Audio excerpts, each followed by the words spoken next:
Created by Greg Daniels and Michael Schur, Parks and Recreation first aired on TV in April 2009. Though the show had a bumpy start, the writers reworked its tone and format, and as a result, the later seasons registered great popularity and positive critical reviews. That apart, the writers also very adeptly incorporated current events into the show, which made the show quite relatable. Many famous politicians made guest appearances on the show. Michelle Obama, Vice President Joe Biden, and Senator John McCain are some of the politicians who appeared on the show. Parks and Recreation revolves around the life of Leslie Knope, a mid-level bureaucrat who aspires to be the first female president. For her portrayal of Leslie Knope, Amy Poehler won 25 nominations and took home a Golden Globe, a Critics' Choice Television Award, and an American Award. Amy was also nominated for a Primetime Emmy Award for Outstanding Lead Actress in a Comedy Series 6 years in a row. However, she never won the award, which we still find unbelievable. After all, she was incredible as Leslie. Through its 7-year run, Parks and Recreation was nominated for a total of 75 times and won a total of 13 awards. The show continues to be a favorite for millions around the world. This video is a treat for all Parks and Recreation fans. Factsverse presents Parks and Recreation Secrets You Never Knew.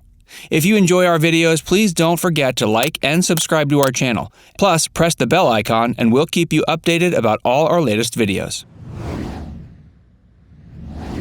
Parks and Recreation was supposed to be a spin-off of The Office.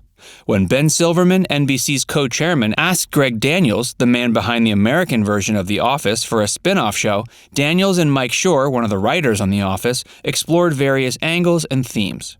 The more they thought about it, the more convinced they became that Parks and Recreation deserved to be a different show. However, they decided to continue with the mockumentary format of The Office and hired Rashida Jones, who had played Karen Filippelli on The Office, to play Ann Perkins on Parks and Rec. The show registered a bumpy start. Since NBC executives had actually asked for an Office spin-off, during the first season Parks and Rec was continually compared to The Office. Some critics were particularly harsh in their comparisons. For instance, the Chicago Tribune deemed Parks and Rec to be one of the worst spin-offs ever, calling it even worse than the Friends spin-off, Joey. Fortunately, as the show advanced, most critics changed their opinion. If you're enjoying these fun facts about Parks and Recreation, don't forget to hit the like and subscribe button. Also, press the bell icon and we'll keep you updated about all our latest videos. Leslie was made smarter after the first season. After the first season received bad reviews, the writers of the show decided to make a few changes. Leslie's character in particular underwent major changes. After the first season, most viewers found Leslie to be foolish and non-rational in many ways. Thus, the writers worked on Amy Poehler's character and made her smarter, rational, and more popular among her co-workers. For the longest time, the show was referred to as the untitled Amy Poehler sitcom. For a long time, the show didn't have a name.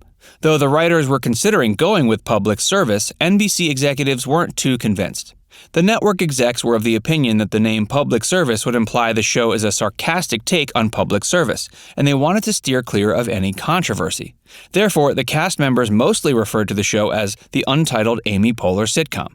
In the end, NBC decided to go with the title Parks and Recreation. The character of Ron Swanson was based on a real-life government official. Nick Offerman was delightful as Leslie's libertarian boss, Ron Swanson. When Greg Daniels and Michael Schur were working on various characters, they decided Swanson would be anti-government and just the opposite of Leslie in terms of political philosophy and work ethic. The inspiration for the role came from a Burbank, California-based official who was very similar to Swanson in terms of thoughts and ideologies. There's an interesting story behind the poster in Ron Swanson's office. During the first 6 episodes of Season 1 of Parks and Rec, Ron Swanson's office had a poster of Bobby Knight, the legendary college basketball coach.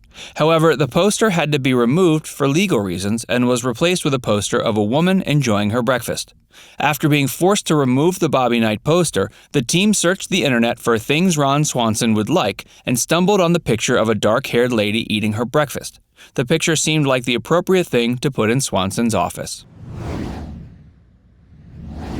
Schur hired Aubrey Plaza because she made him feel uncomfortable. A chance encounter between Allison Jones, who was the casting director on Parks and Rec, and Aubrey Plaza convinced Jones that Plaza was the weirdest person she had ever met. She told Schur the same thing and arranged a meeting between Plaza and Schur. It's believed that Schur found the 1 hour he spent with Plaza utterly uncomfortable, and he therefore decided to work with her. The character of April Ludgate was written with Plaza in mind. Chris Pratt was recommended by J.J. Philbin, who had worked with him on The O.C. On the show, Chris Pratt played Andy Dwyer, the show's lovable idiot. Though Pratt's role was supposed to be temporary, audiences showed him so much love he was made into a regular. Pratt was recommended for the role by Joy Philbin's daughter, J.J. Philbin. Philbin had worked with Pratt on The O.C. and had loved him as Winchester Che Cook on the show. Mark Brendanawicz was supposed to be a recurring character on the show. Schur and Daniels had based the character of Mark Brendanawicz on a real-life city planner who kept switching between government positions and private roles. When Paul Schneider was hired for the role, it was made clear to him that Mark's character wouldn't be a permanent but a recurring character on the show. However, somewhere during the second season, Schneider started feeling sidelined. Plus, since he was getting a lot of movie offers as well, he decided to make a permanent exit from the show. 3 different finales were shot for Season 4. In Season 4, Leslie campaigns for a seat on the Pawnee City Council. In the season finale, Leslie defeats Bobby Newport and ensures a seat for herself on the council. However, not many people know that the producers weren't sure of which way they wanted the election to go, and thus, for this particular season and episode, 3 different endings were shot. There is a 256-page book dedicated to the fictional town of Pawnee. In 2011, the Season 4 episode titled Born and Raised also marked the launch of a book on Pawnee, the fictional town in which the show is based. In the episode, Leslie tries to get the book titled Pawnee, the Greatest Town in America, featured in Joan Calamezzo's book club. The book discusses the history of the fictional town and features blurbs from many of the show's characters. There's an interesting story behind Joe Biden's cameo. Several politicians, including Senator Barbara Boxer and Senator John McCain, made cameos on the show. That apart, former Vice President Joe Biden and the First Lady Michelle Obama also appeared on the show. There's an interesting story behind how the writers got Vice President Joe Biden to do a cameo. They created a solid story background with Leslie Knope having a major crush on the VP before inviting Biden to the show. With Biden, the writers shot 2 sequences, one to be played if Obama and Biden re-won the elections, and the other to be broadcasted in case they lost. Fortunately, the duo won the 2012 re-election, and the second sequence was never shown. The Pit wasn't supposed to become a park until the series finale. While researching for the show, Schur talked to many urban planners in Claremont, California.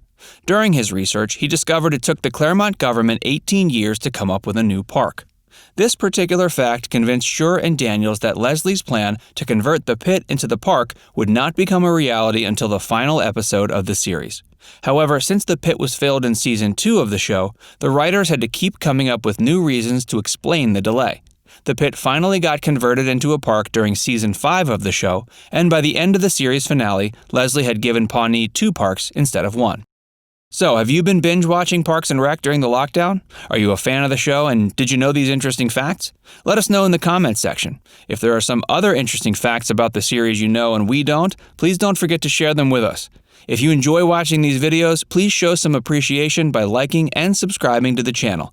Also, don't forget to press the bell icon if you want us to keep you updated about all our latest videos.